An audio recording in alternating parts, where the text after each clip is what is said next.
A warm welcome from my side. My name is Aish. I'm going to be the moderator and co-host of today's event. I'm very excited to have Tennisha today with us. As some of you know, unfortunately, due to personal reasons, we've had to move the event around. So I'd like to thank you all for attending today. We're really excited. And this is something that I've personally been waiting to hear from Tennisha for a while now.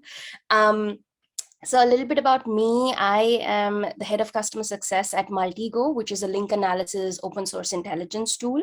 That's kind of how I got into cybersecurity and all things that are OSINT related. And some years ago, I realized that, of course, as always, there aren't enough women in the field. We shouldn't be waiting for larger conferences to have a small panel of women to feel inspired, and this should be something ongoing, which is why, based out of Munich, I started a meetup group, which is called International Women in Cybersecurity, where whenever I see people like Tennisha who are working really hard to not just grow themselves in their careers, but also inspire everybody around them, I'm more than pleased to have them here and talk to more of the women and men in the world and tell them how they got about their journey and also inspire people. I host this event also with Regina, who is taking care of Women in Tech, which is also a very exciting organization. So both of us are always very keen on having more and more women in tech speak about their experiences as well. And before I hand over to Regina for a quick introduction, and then of course to Tennisha, I'd like to request you all to set up an account on tryhackme.com, because Tennisha is going to, I just shared a link. Cannot try that again. I don't know if links work on Zoom, but please set up an account while we are in the process of introducing ourselves. We're going to do a really fun capture the flag. For those of you who are not familiar with capture the flags, I think this is a great way to initiate yourself into it. And without further ado, I will pass over to Regina and then on with Tennisha and her exciting talk for today. Yeah, a warm welcome from Women in Tech as well. We are a cross-sector non-profit organization based in Germany, but operating in the whole DACH region, so Germany, Austria, and Switzerland. And we are a non-profit organization, so eingetragener Verein in Germany. And we welcome new members all the time. We have a broad spectrum of women in all kinds of fields of tech. Not so many cybersecurity women, though. So please make sure we get more women in cybersecurity. And I wish you all a very interesting talk today, and of course keep in touch with us all over the internet, in social media, and of course on our website, which is also shown in my background picture. Yeah, of course, I give to you, to Aish and Tennisha, for the event.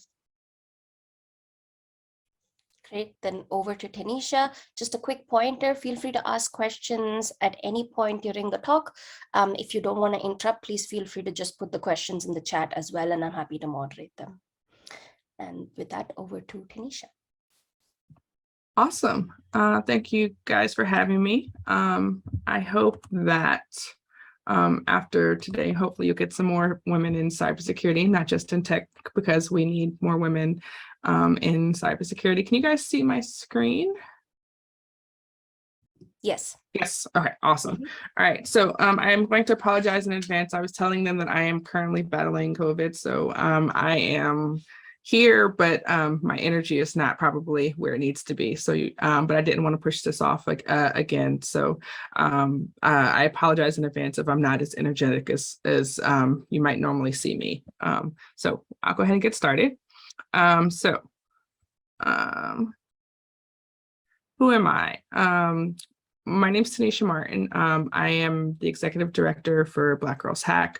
I am a penetration tester, a professor. But I think most importantly, like I said, the founder and head of BlackGirlsHack. So like women in tech, we are a nonprofit. We are set up within the United States in Virginia, but we have members throughout the world who are interested in cybersecurity, either upskilling or reskilling, trying to break into cybersecurity, or just trying to, maybe take on some additional duties that are cybersecurity.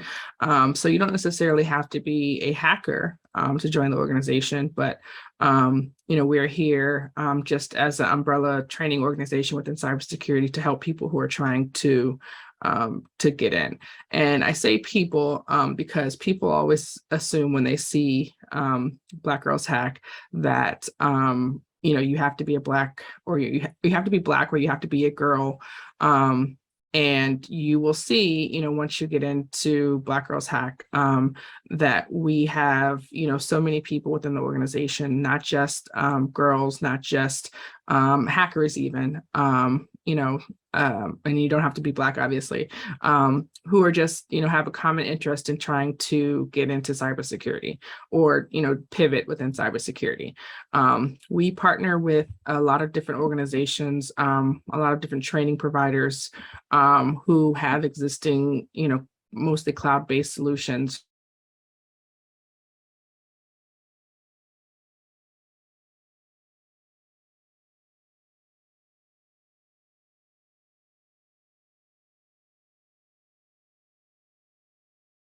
Certifications, trainings with a lot of different major certification bodies, so that, again, we can be able to see more women in the space and, start to see, the diversity within the industry, kind of increase. So as the executive director of a, cybersecurity nonprofit, I work with a lot of different types of people. I also am a professor of cybersecurity and computer science. So I teach those two topics, and I teach, for the most part, people how to break into computers with permission, and how to get the skills that they need to be able to get a job as a ethical hacker.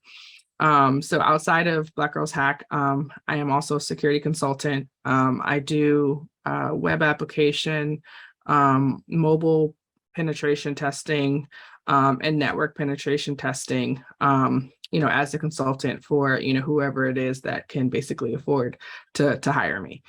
So basically, I'm just a hired gun. They hire me to, basically work on programs, to test them, to make sure that they have, adequate security.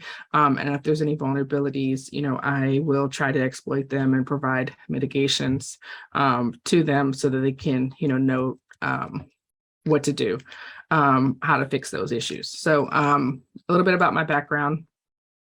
I went to Carnegie Mellon University for undergrad, electrical computer engineering. And I've actually got 5 master's degrees, including cybersecurity from Johns Hopkins, digital forensics from University of Maryland, and I also have an MBA. And I'm originally from Washington, D.C. So as you can probably tell from this, I'm a career student. I have not actually been, I think it's like maybe 2 years now that I have not been into the school, 2 years in a row, which is like out of my entire very long career, the only years that I've not been in school. So I am, on a streak right now. So hopefully, fingers crossed, I'll be able to continue that streak, unless I decide to go back and get a PhD. And as Aish said, if anybody has any questions along the way, please feel free to put them in the chat or unmute yourself or ask the questions.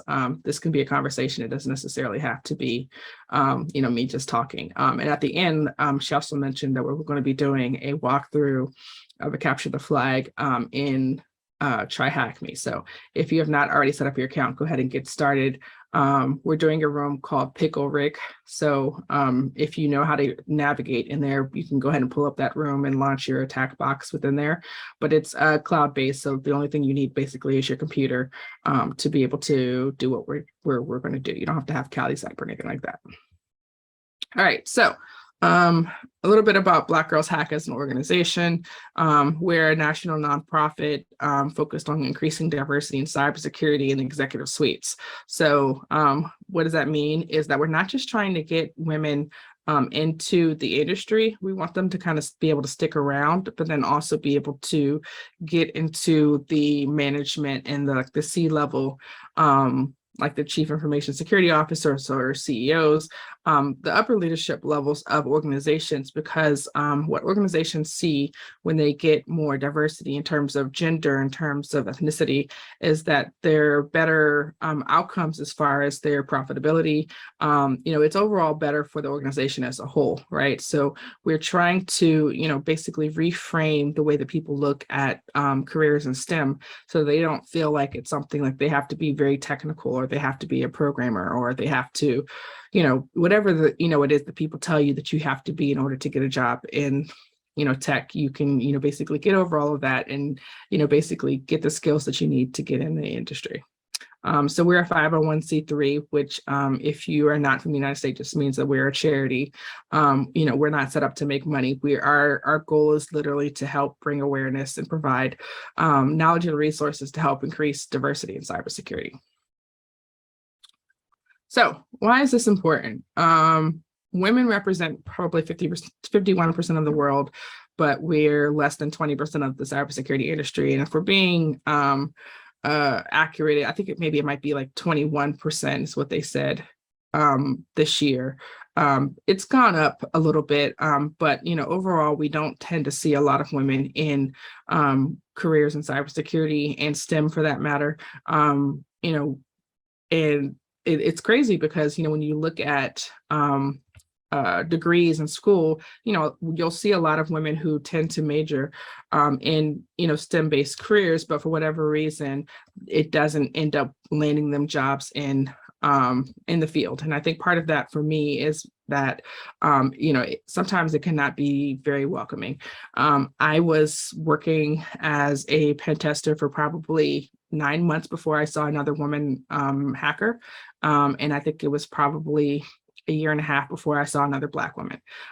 So I know them online on Twitter or LinkedIn, so I know that they exist. But we are, in fact, like mythical unicorn creatures when it comes to, actually seeing us in the field and actually working, doing these things on a day-to-day basis. So, I'm trying to increase that. So, we not just help adults, but we also have a kids program. We're actually rolling out our program for 9th through 12th graders in January.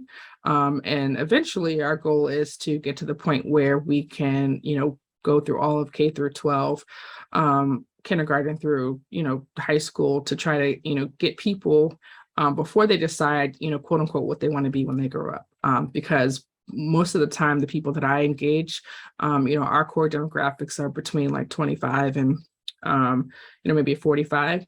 And they've already been to school, they've already done what they're going to do, and they're probably just looking for the easiest way for them to pivot into cybersecurity. But when we look at some of the problems that we see as in the industry as a whole, some of those issues require that we have people who are going to actually go and do research and, focus on things like, data and cybersecurity and like algorithm analysis. So, and I mean research like in school. So, we want to, as much as possible, reach kids where they're still at the point where they're like, hey, this is what I want. I don't not quite know what I want to be when I grow up, so that we can start to see some of the downstream improvements to systems, that are affected now by a lack of diversity in the industry. So, jobs that you, yes, I please. have a question, if I may interrupt, and also that'll give you some a short breather, maybe. So, two questions which are somewhat intertwined. One would be, I don't know how you would compare, for example, the US to Germany generally, but then here education generally free, but I'm also like, I've been living here for 9 years, so I'm not a native, but also here I see that there aren't as many courses even for which are cybersecurity driven. Most of them are quite generic. For example, I'm an electrical engineer, and that's sort of kind of the route. And by the time you're doing engineering, I feel like it's already, you've set your mind on what you want to do. And cybersecurity for me, for example, came to me when I Yes. was 30 years old, you know. So how do you make sure on the one hand that you're reaching people at the right time, and what exactly would be that right time to take that, approach? And the second part would be kind of the a prelude to this question would be, do you feel like it's also a bit of funding in terms of people being able to get into these courses even, and that they just don't have the money to afford these courses? And how do you approach, people who are interested, or even incite that interest in such a group of people? Yeah, so I definitely think it comes down to funding. But, a lot of folks can't afford to, for example, go to school to get the education that jobs want to see. For the most part, I don't know how it is in Germany. But here they want you to have at least a bachelor's degree. And then, but if you do a bachelor's degree in, computer science, you might be a little bit better off than doing one in cybersecurity, because it talks about it more in terms of theory than it actually is practice. So, I kept going back to school to get different degrees because I felt like, I wasn't getting what I needed to be hands-on. Like they talk very much so about, things like risk and, just overall concepts that are important to security, but they don't necessarily teach you the hands-on skills, right? So like if you're interested in being like a red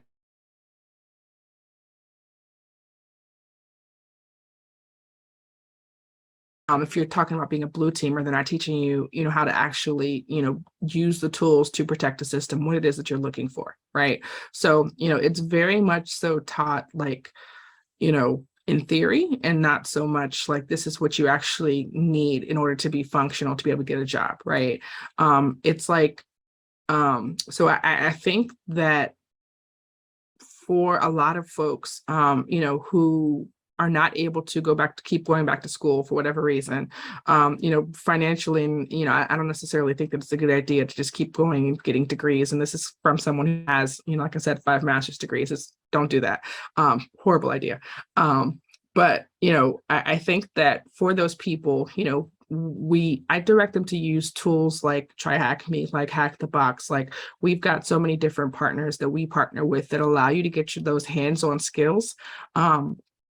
And, we tell people to basically develop a, portfolio to be able to talk about what it is that you're doing in your home lab, as opposed to, the things that you're learning in the classes, right? They talk about, the CIA triad: confidentiality, integrity, availability. They talk about risk. They talk about, information assurance. They talk about, good guys and bad guys, different classifications, right? But the actual like hands-on, like get your hands dirty type of things, even if you can afford to go to school, a lot of schools are not teaching that the skills that are needed for you to be able to get a job, right? So it's, I think, important that, people be able to supplement, what it is that they would possibly learn at school.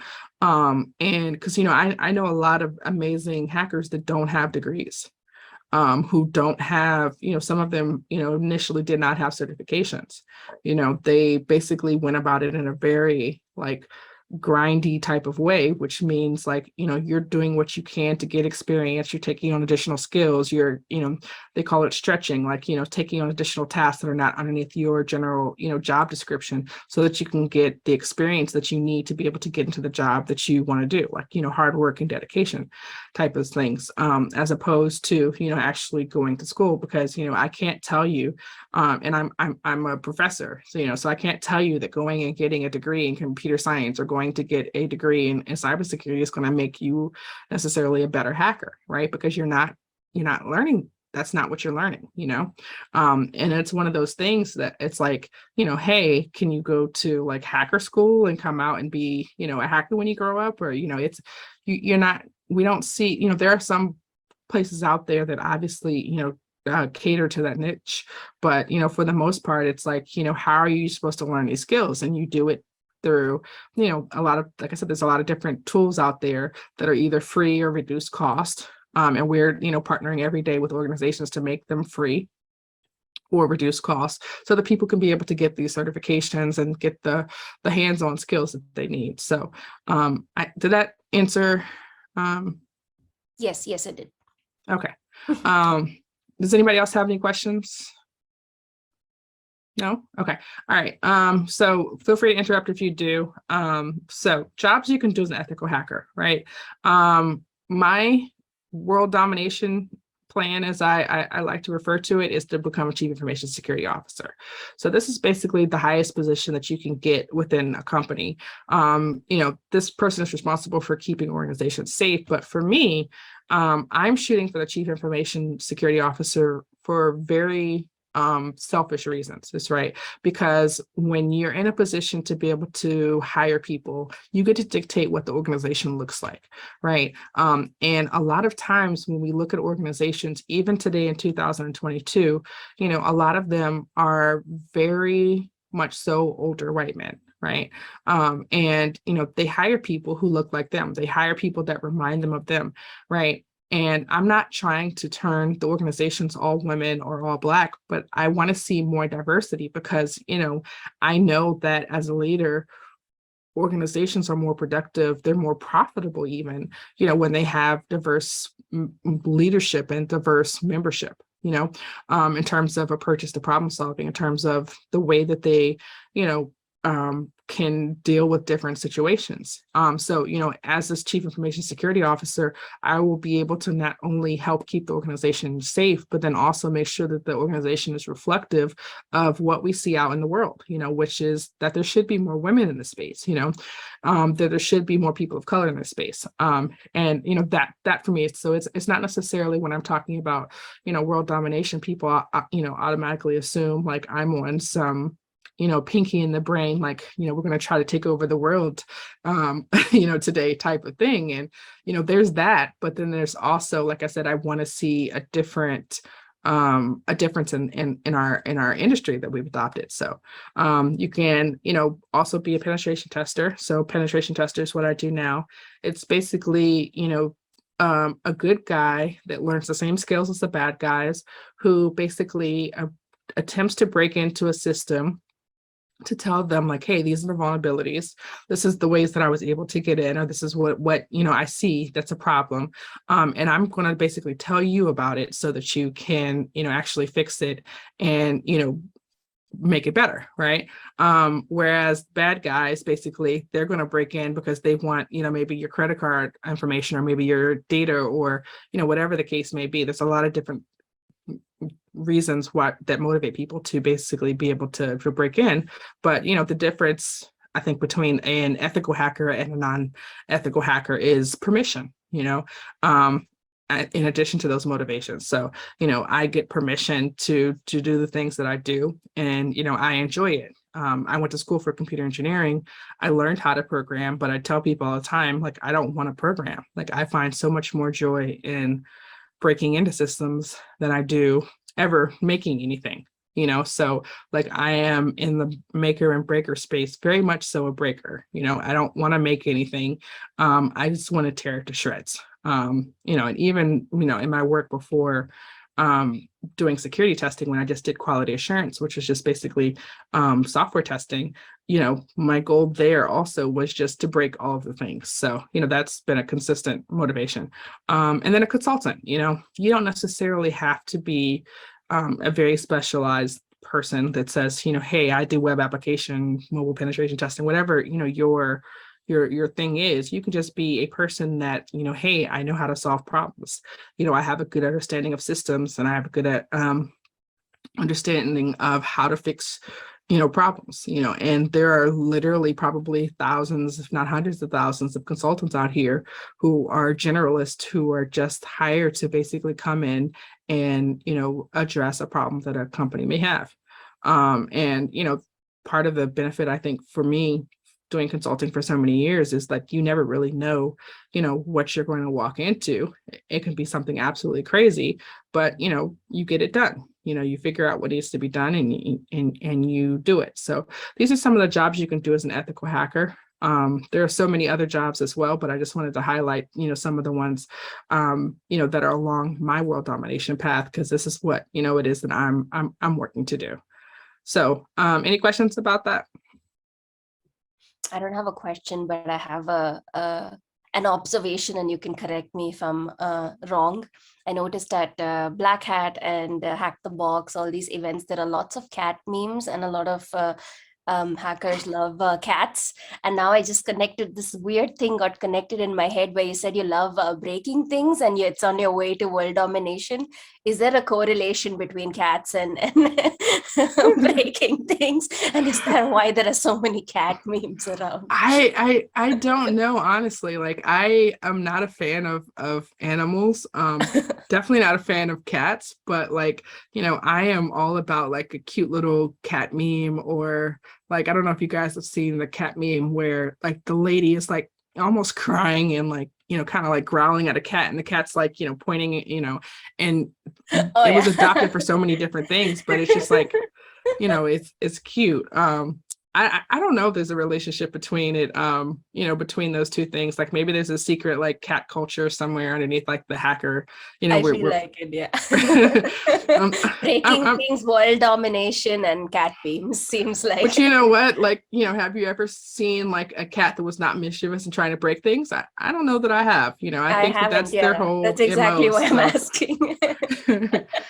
Yeah, but I'm not a cat person, so like I'm not gonna like do any experiments to find out for you. Good to know. All right.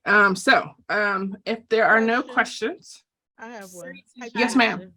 So I I didn't know have if tried. Why did I have echo? Anyway, I have tried hack the box. Try hack me. I'm sorry. Try hack me.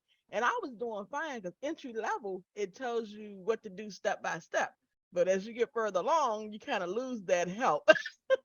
And then I'm like, okay, now I need to know Linux a little better than I do, because that's the point you're learning. And I'm surprised at how much I actually learned, because when I got lost, I was like, I can't find no help. My what's the account we have to use on the outside when you talk for help? One of the I can't remember the name of it. Discord. So my Discord account was blocked. I couldn't get in Discord, and that's where the help is, but I wasn't getting help fast enough. And I just kind of gave up because it just takes one little part that I'm like, I just have a quick question of what this part really means. And I'm getting close to the flag, but I got lost. What do we do for that? So you need a community. We have so in BlackGirlsHack, we on Friday nights we have something called Friday Night Labs, and we also do a intro to capture the flag, which is I think on Wednesday nights, where people can be able to ask questions as they're going through a room.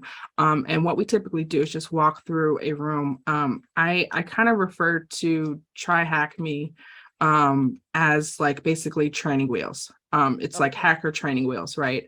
You are walking through a scenario that is, basically crafted to give you a specific set of problems, and those problems are reproducible, and you can basically go in and you might be able to find multiple ways to do it, but like there's basically a path of least resistance that's set up for the purposes of that room. And so it'll say, hey, this is what you do, and if you need a hint.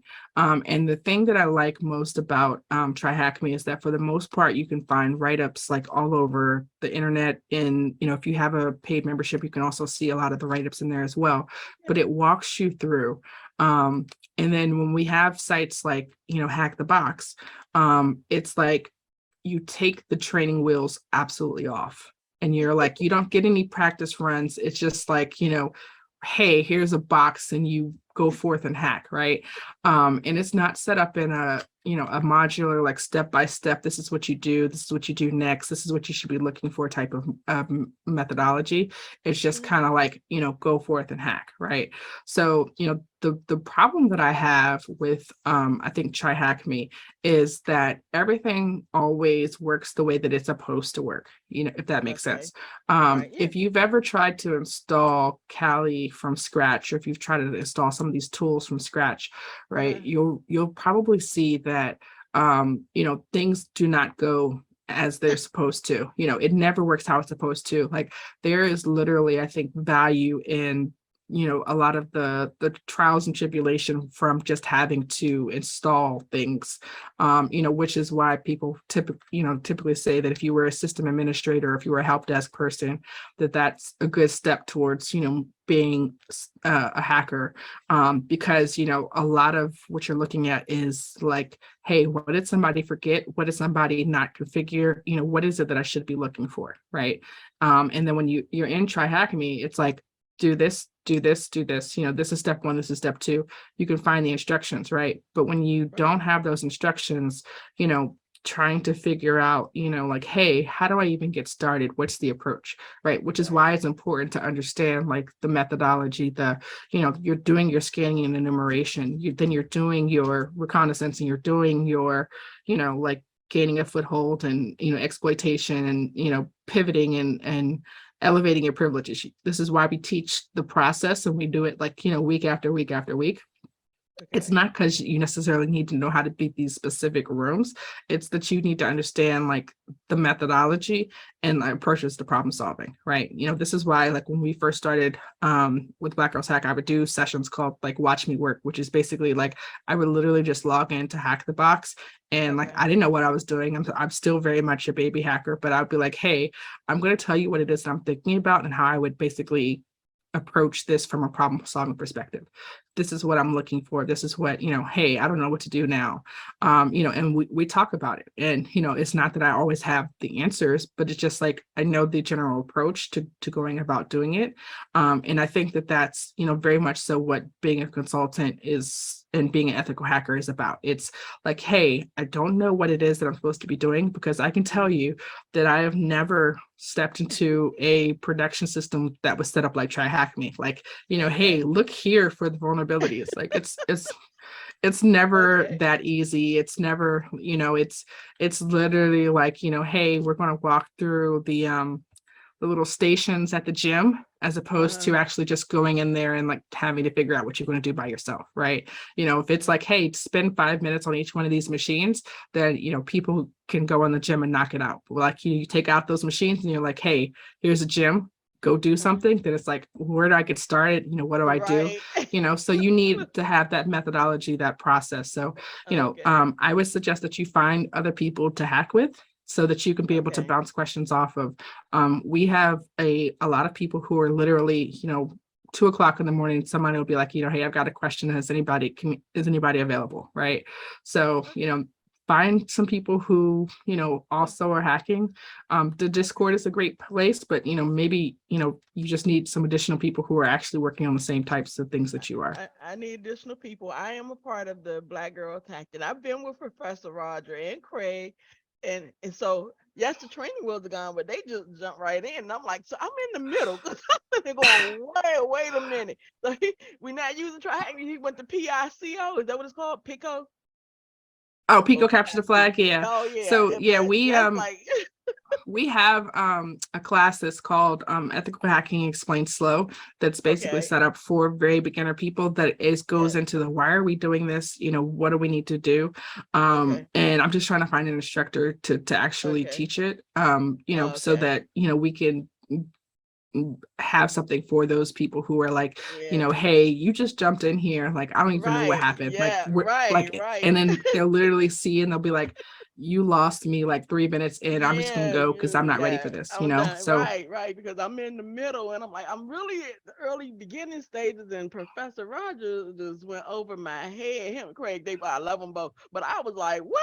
I'm not ready for this. I'm so not ready. And that's one of the things that I absolutely love about, especially Craig, is the fact that he has been training for so long at this point that it's just like, he knows the best way to approach it. But he knows what it is that he's doing. So he's focused his career, his company on trying to more efficiently teach ethical hackers. But like there's a beginner training wheels phase that people need to feel comfortable before they'll jump into something like that. So right, I'm like, really need training wheels in the middle. I'm just like, I love them, but I can't. I'm like, and so I kind of gave up. So I got to get back in, and I don't know where, because I really need the beginning stage, So and then I tried in the middle. I'm taking trying to do a Ubuntu install Ubuntu. Okay, I need help with that, because I'm like, one of my colleagues, recommended. But when I looked at it, I said, man, I don't understand that, because he mistakenly gave me the advanced one. I'm like, dude. So now I'm kind of scared. Gave me a server. I don't know what to do, because I need to go back to the beginning. So now I'm just intimidated. I'm like, I can't move forward if I can't get no help. Yeah, I understand that. Like I tell people all the time, nothing, grows chest hairs and gets you ready, like, doing a vanilla install of like Ubuntu or trying to install Kali on top of something, or, it's very helpful in terms of like, working through problems and trying to figure out. But, we'll talk a little bit about the approach. I think we've got like 20 minutes here. So I'm going to try to no worries. Thank you. Zoom us through this room. So the room is called Pickle Rick. So if you come in to try Hack Me, you're probably looking at the dashboard. What you need to do is click on Learn, and then Search, and then you can just type in PICK, and then that'll pull up the Pickle Rick room. So you can get started there. Tennisha, if you want, you can take some more time, because we also started a bit late. So feel free to not rush through, because I think this is the interesting part as well. All right, cool. So the two things that you're going to need to do is start the attack box. So this takes about maybe 5 minutes, maybe 3 minutes to get started.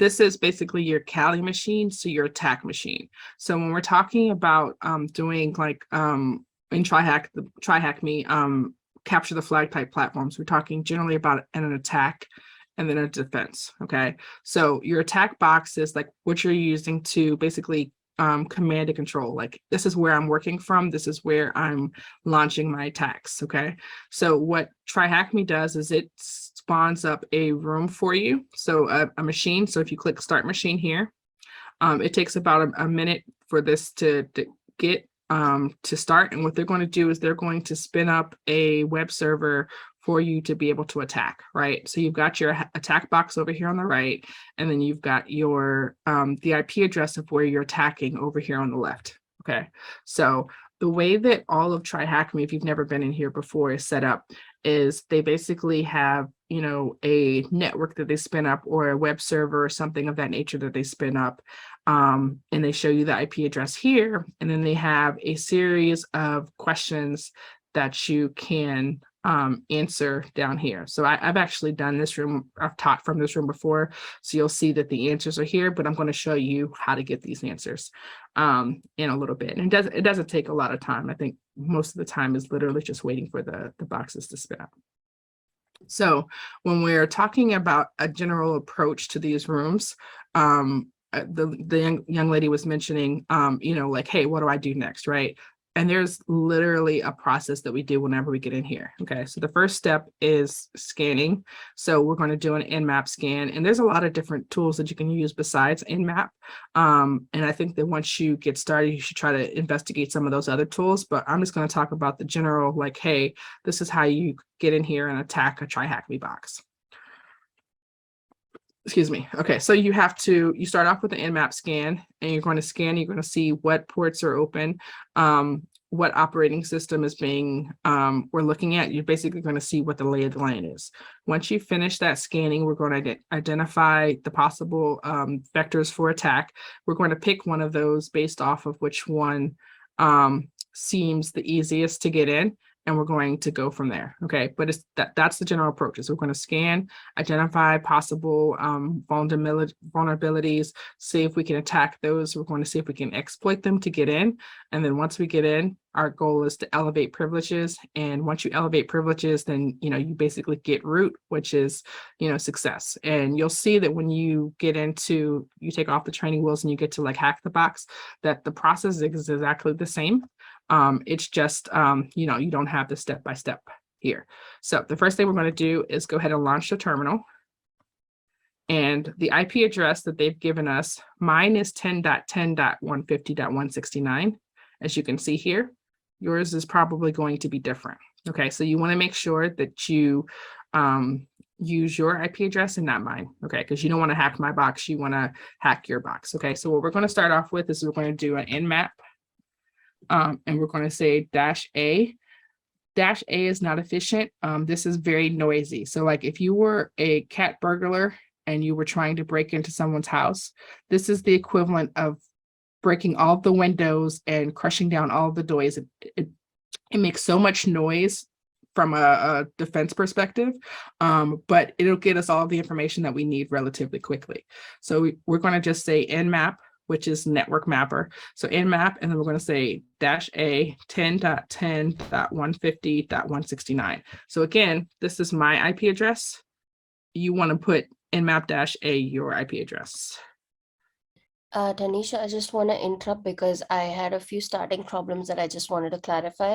The first one is on top, if you don't have the start the machine, it says join room and then it shows you the Oh, yes, I'm sorry. the You have to join the icon. room. You have to join the room first, and then after you join the room, then you can Yeah. launch the attack box. And then for a while, I couldn't see this active machine information. For that, you have to click that start machine, which is right next to the Rick and Morty icon. And then it Yes. shows you the IP address. Yes. All of those things. So is everybody relatively caught up? Yes. Okay. So the first thing we'll do is we'll scan. So you can just press enter with your nmap.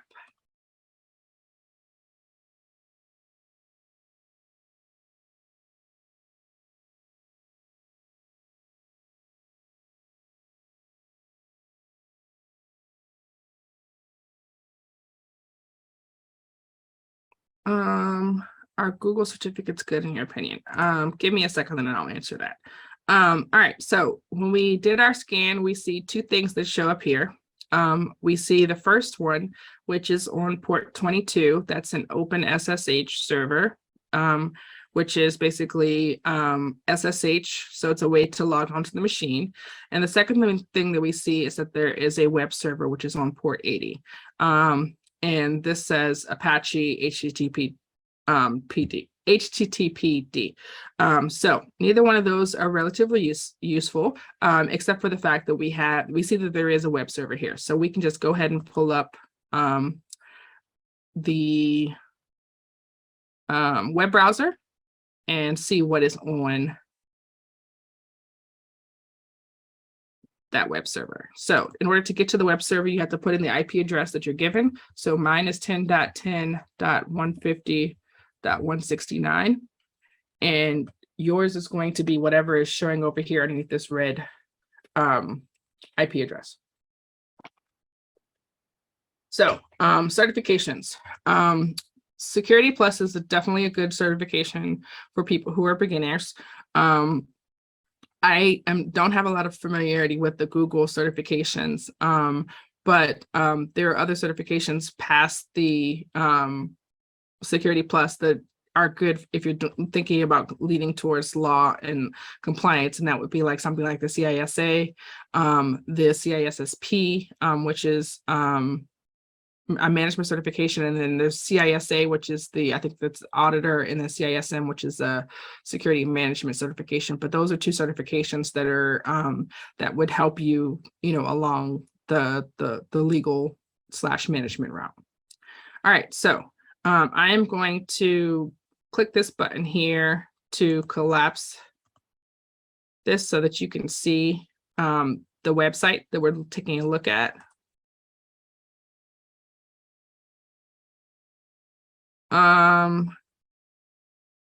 Platforms of practical experience. Try Hack Me is a good one, the one we're on now. Hack the Box is another good one.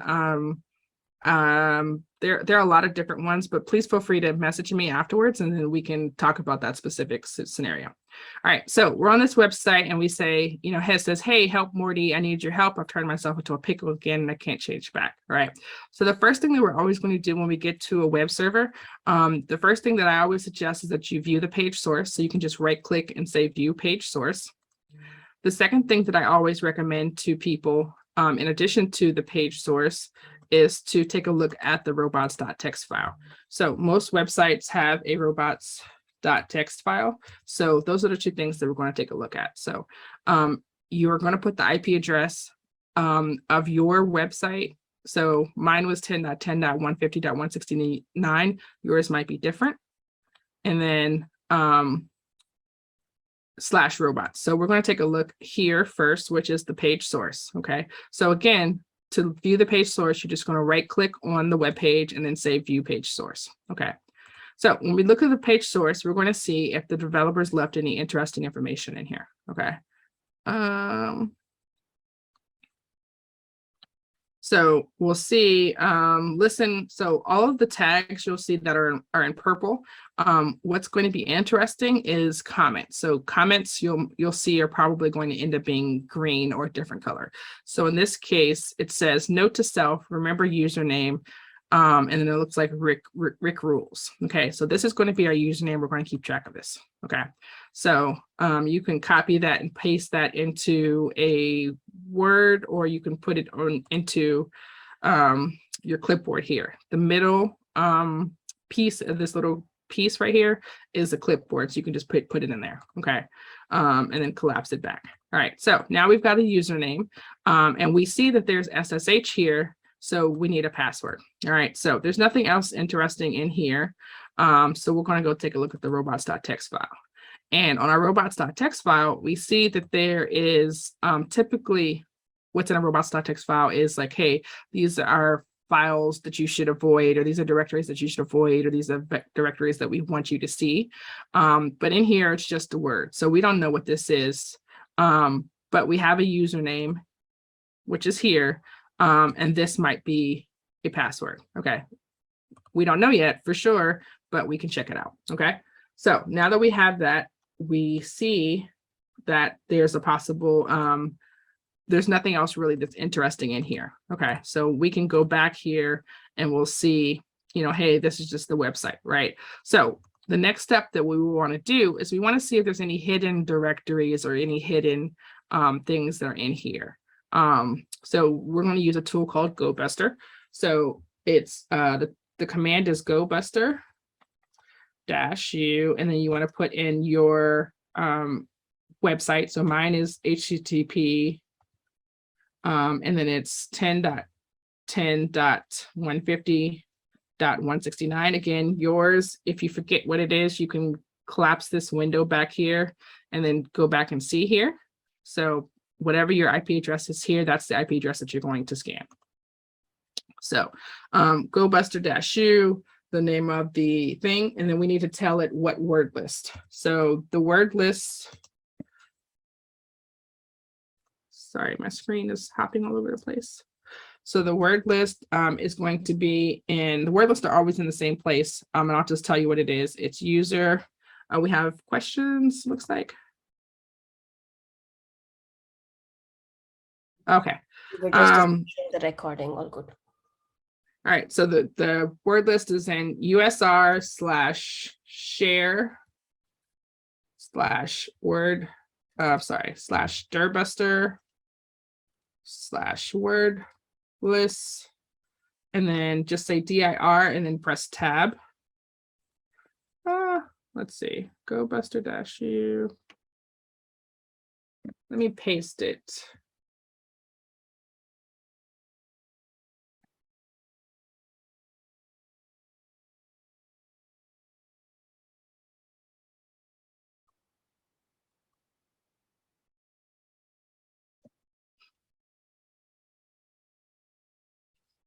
But you want to use your IP address, not the IP address is in the comment that I just posted. So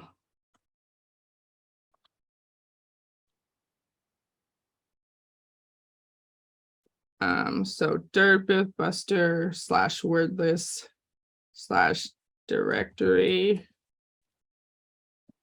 list -2.3. And you may be thinking to yourself, how would I ever know like how this is where the word lists are? If you do enough of these boxes in Kali has the word list always in the same location, and it's in the user share directory. So that's where all of the files are. So they have common word lists that you can use to try to take a look. So we'll say directory -list -2.3 /medium. So this is just basically the medium sized list because there's one that has like a whole lot of stuff in there. And then we'll press enter. What did I mess up?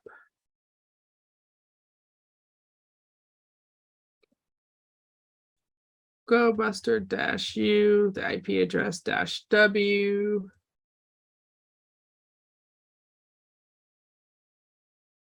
User share, dirbuster.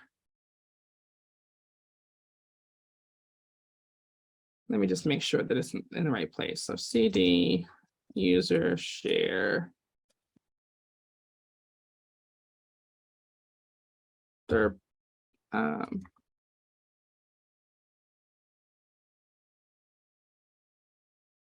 Oh, there is no dirbuster. It's just actually dirb. Let's try that. All right, so it's not dirbuster, it's just dirb. Let's try that. Unknown shorthand flag -u. Give me 1 second. GoBuster command line.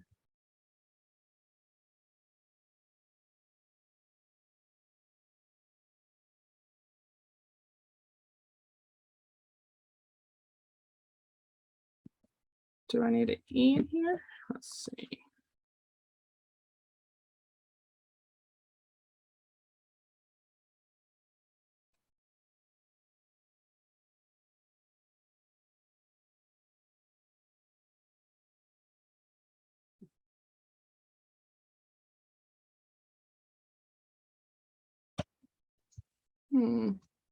Give me 1 second, sorry.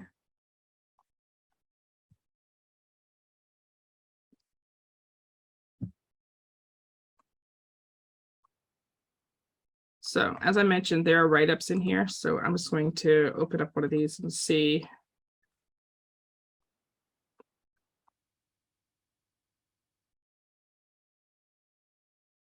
They're using a different tool.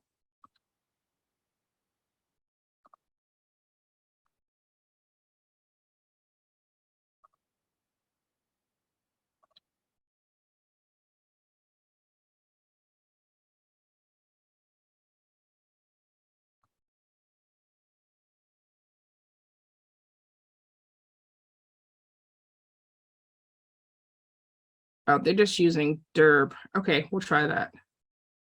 All right, so we'll say dirb, which is another tool, just like is dirbuster, dirb, GoBuster, all the same type of tools. So dirb, and then just say HTTP and then the name of your IP address. So mine is 10.10.150.169, and yours is whatever shows up on the right there. And what this is going to do is it's going to go through a list of keywords, and it's going to see if you have any IP address, any directories that match up with those keywords. So in this case, it found out that there is an index.html, there is a robots.txt file, and there is a server status file.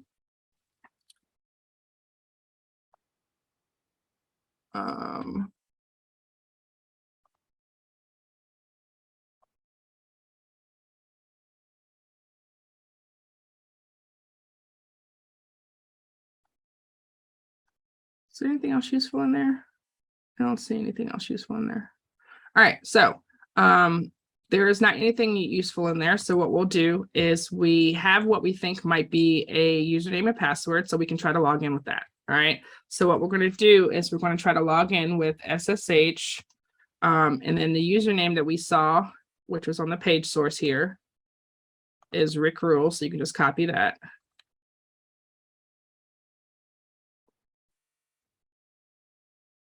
And we're going to say at the IP address. So mine is 10.10.150.169. Yours is whatever your IP address is. So you may be thinking to yourself like, hey, you know, like there's like, why is none of this stuff working? And literally, this is what your job is as an ethical hacker. You will literally just keep throwing putty up against the wall until something sticks, until you find something that makes sense, right? So in this case, you know, they leave basically pieces of a puzzle for you to try to find.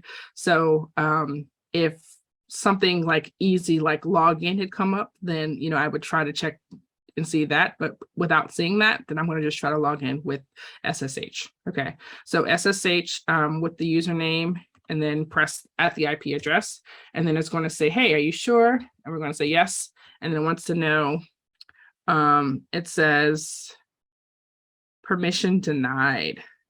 Okay, so that's not going to work. Let's see.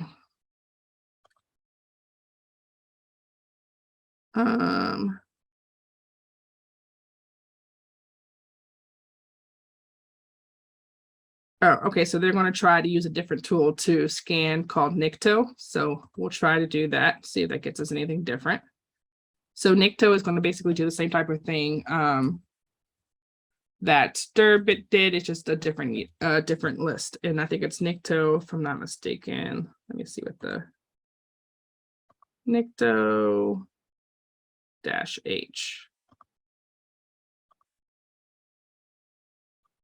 All right, Nikto-H, and then 10.10.150.169. And it's going to scan it and see if it gets us anything useful.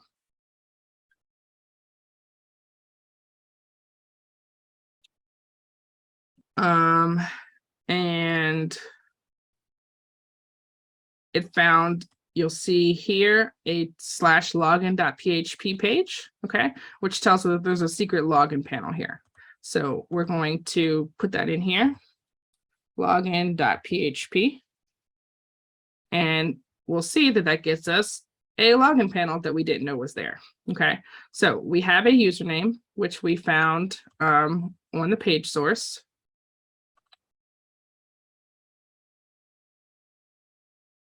And we think we have a password that was in the robots.txt file. So I'm just going to duplicate this and say robots.txt and go get that see if this is a password.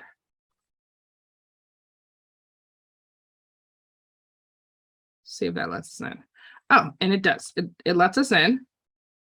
So now we've got access. So we're able to use an exploit, basically a secret login panel, to be able to log in. And now we're logged in. And what we see here is basically a portal that allows some commands. There is a potions page, which looks like it might be protected, some creatures pages, and some other notes. Okay, so we're going to take a look at this because this looks like it might be interesting. So the first thing you do anytime you think you have access to a system is you're just going to say ls, which is basically the list structure. And this is going to tell you where you're at in the system. And when we do that, it tells us basically these are all of the things that are in this folder. So there is a super secret ingredients, which is here, assets, a clue, denied, the index page, and then a login page, right, in the robots.txt. So this is actually giving us access to the web directory that we're currently in right now, okay? So what we're going to do is we're going to copy this file right here, which is superingredients.txt, and we're going to, over here in our duplicated window, just paste that and see what's in here.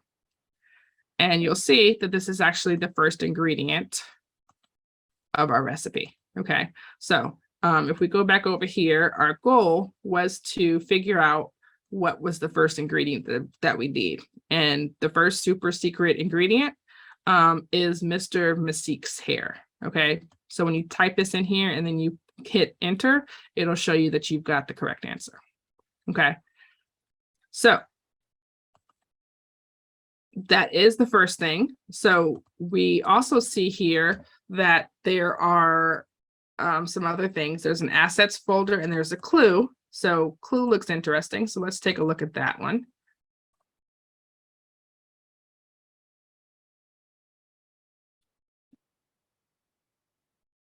It says, look around the file system for the other ingredients. Okay, so we know that it's a file system and we know that we're looking for another ingredient. Okay, so what we're going to do is we're going to see, let's see if we can change directory and go to maybe a home directory. And let's see if that works. So we say ls. And we're still here. That didn't help. Let's see what else. And in the interest of time, I'm just going to go and see where we should be looking for.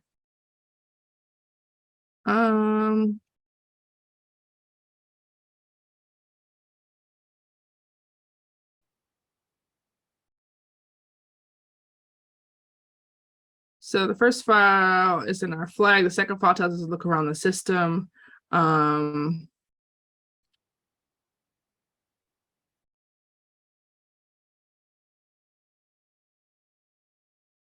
So it says less home Rick. Okay, so we're looking in the home directory.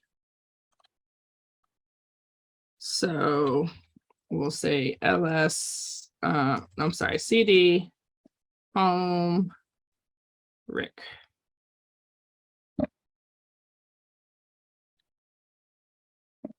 And it doesn't let us to do that. So what we can try to see if we can just display it. So they're using less. So we'll say less. Let's see. I'll just leave it open so I don't have to keep coming back here. So less home Rick second.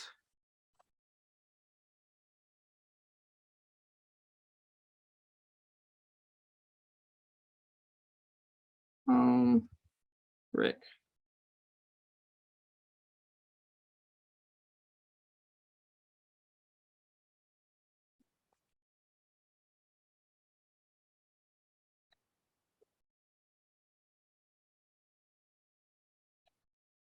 Less. Okay. Well, I see that it is 2:05 here. But I think that you guys get the point. When we're given a system, you're basically going to play around and see what you have access to, and see what you are able to do within the system. And if we keep looking in the system, what we're going to find out is that this is where we have access to be able to do things. So it looks like the user www data may run the following commands on here to get access to everything. So looks like the no password. So if we keep looking around and using the commands, the clues that are left, what we'll see is that we're going to be able to get to all of the ingredients through this command panel here. So even though they set this up so that, it could only provide a limited amount of information, what we would see if we keep poking around here is that, there are eventually enough tools for us to be able to take a look and see, what else can be done in here. And that's basically how like all of these rooms at TryHackMe are set up.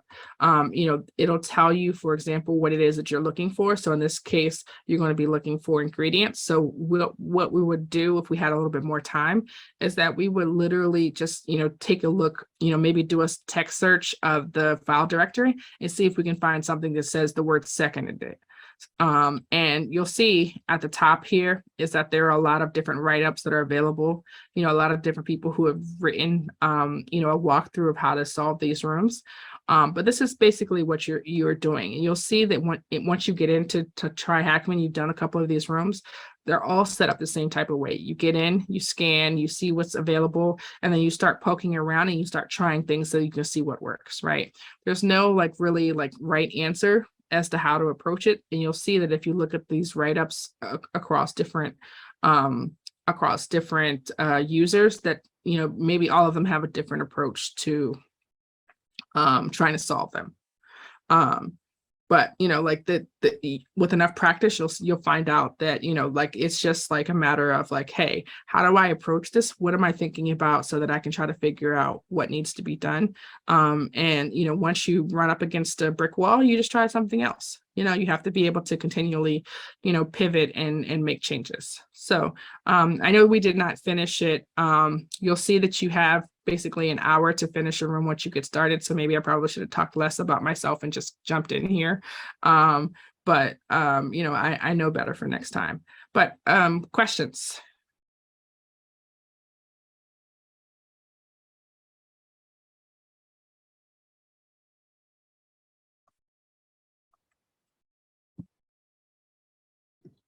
Tanisha, how much do each of those write-ups differ from each other? Are they usually, is it kind of a standard step by step that everybody, or is it like different approaches? So the write-ups are basically, you'll see, so this is a write-up, right? So you'll see that they all follow the same exact process, right? So it starts off with an in-map scan, like almost always, right? Unless your task is to use some other tool, it'll start up, and there's other tools that do network scanning. It starts off with in-map scan. After you do this in-map scan, it's almost always like, hey, if there's a web server, do a directory scan using one or more tools, right? So this person may use DERB, and you might have another person who does another tool. Like this person basically put it into this is Zap, and Zap basically does the same thing as DERB does. It just has a graphical user interface, and it basically goes through and says, hey, there's a robots.txt file, there's a sitemap, there's a something else that might be whatever else that they see in terms of directories. So it'll do a search of those directories. So, this person says, do it with Dirbuster. This person says, use it with, do it with Zap. Somebody else might do it with, another tool altogether. General approach is exactly the same. The tools that you can use just really depend on user preference. So, but like I said, the process is always the same. So they did it in map scan, and then they're going to do a directory search. So this is enumeration. So they used another tool, search to find out the interesting directory. So that's how they found out that there's a login portal, there's a robots.txt file. And like I said, each one of these things end up being like a clue in a piece of a clue in a piece of a puzzle. So, it'll say, hey, you might need this, you might need this. So this is why, like, when you're doing these things, you have to write good notes, because, you see when we first started off that there was a username, right? And then you see like, hey, there's this random thing here. Is this a password? It might be, it might not be, right? So you just have to basically, put together all of the different clues and, try to figure out what you're doing. And eventually what they get down to is, this person basically just used a reverse shell to basically find out, be able to execute on the server. So they basically got a command prompt so that they can be able to just, instead of playing games in the in that command that I was doing, this command panel here, they basically just were like, hey, let's pull up a shell and figure out what we need to do. So there's a lot of different approaches to it, but you'll see that they, basically take the same steps. Once they get access to this, then they'll do this. Once they do this, once they gain access to the second ingredient, then they're going to try to escalate their privileges, and this is all like the steps, like, as I mentioned, you gain access, escalate your privileges, and then, once you get root privileges, so in this case, it has access to, we can reuse any command as root without the password. So that basically gives us the ability. So like, what that says is that we can basically say, sudo, ls, and then, home Rick, and it'll do basically whatever we want it to do. And that tells us that's where the second ingredient is, right? So, but you would have to actually look and see, how do I know that? Oh, well, it says in here that you can run anything as sudo and then it doesn't require a password. So this is a major configuration flaw within this web server. And, you know, I would definitely report back to the person who owned this web server if this was a client of mine, saying, hey, I can just put sudo in front of anything and be able to do whatever I want to do, you know? And, you know, even though I don't know necessarily where the ingredients are, just by saying sudo in front of it, that lets me know that, hey, there's something there, you know? So obviously that's a problem, but that's the way that all of these things are set up. You know, it's set up so that you have to take a look at the clues and try to figure out, you know, put the pieces of the puzzle together to be able to get it done. So, questions? Please feel free to ask if you have any questions. If you're looking at this and you're like, oh my gosh, that was so fast, I don't know what's going on, absolutely cool. Like I said, we have intro to capture the flag that we do on Wednesday nights, and it's open to everybody. And we have Friday Night Labs, which is also open to everybody. But it's a little bit faster paced, but I would go probably with the Wednesday night intro to capture the flag. And we do all of our things on Meetup. So if you go to meetup.com/BlackGirlsHack, you'll see all of the things that we've got going on. You know, we do an intro to home labs. This is the intro to capture the flag thing that's it's actually on Wednesday night, I think. I don't think it's Thursday. So I'll update this. But in any event, Friday Night Labs is on Friday. We've got stuff, and, you know, you're welcome to come, and it doesn't matter. Like, you'll see like half these people on here are men. It doesn't matter, you know, who you are. The literal only requirement that we have is that you not be a jerk. And as long as you're not a jerk, you're welcome to come and hack with us. So, and I promise I am much more entertaining and enthusiastic about this when I am not sick. So I apologize for my lack of energy today. But like, I am just ready to be done with everything and go back to bed and take some NyQuil. So I'm not going to keep much longer then. Thank you so much for your inputs. I really love the talk. How will people be able to reach you after this talk? I am on LinkedIn, Twitter, if Twitter doesn't implode within the next couple of weeks, Instagram, you know, please feel at BlackGirlsHack everywhere. So please feel free to reach out. Also, Tennisha, BlackGirlsHack.org. We have a mentoring program. So if you guys need help, like finding your direction, we can connect you with a mentor to help, you know, provide some directions. We have like resume reviews and mock interviews and all of the things to help people be able to get jobs. So, you know, everybody's welcome to come and join us and do all of the things. Great. Thank you so much for your talk, and thank you so much for the effort. If you showing up is today despite COVID is not a testimony to your hard work, then I don't know what is. So thank you so much. We will share the recording on the YouTube channel that Regina shared as well, but I'll also put this on LinkedIn. Tennisha, feel free to share this around also in the BlackGirlsHack social media channels for those who attended, who came in from your channel, so that they have access to this as well. I think the video should be in a week or so. I don't know, Regina. Okay. So yeah, a week or so it should be up. But thank you so much, Tennisha, and get well soon. And thanks everybody for attending. And if you have any questions, feel free to reach out to me. I'm happy to connect you to Tennisha. Or if you have any questions about women in tech as well, I'm happy to connect you to Regina. Thank you, everyone. Right. Have a good evening, afternoon, morning. Bye. Yeah. Bye. Bye. Bye.